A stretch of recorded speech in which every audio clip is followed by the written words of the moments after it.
বিসমিল্লাহির রহমানির রহিম। সবাইকে শুভ সকাল।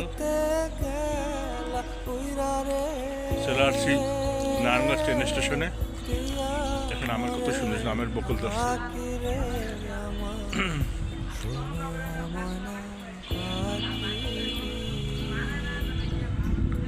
আসলে এখান থেকে আসলে মনে হয় না আমরা শহরে আসছি, গ্রামের মতো মনে হয়।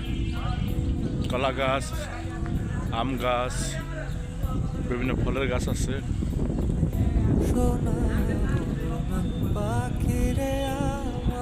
তারপরে ট্রেনে কাজ চলতে আছে।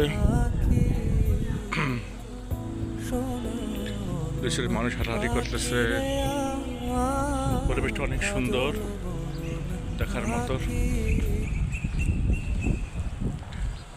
সবাইকে ধন্যবাদ। সবাই ভালো থাকেন। আসসালামু আলাইকুম রহমতুল্লাহ বরকাতুহু।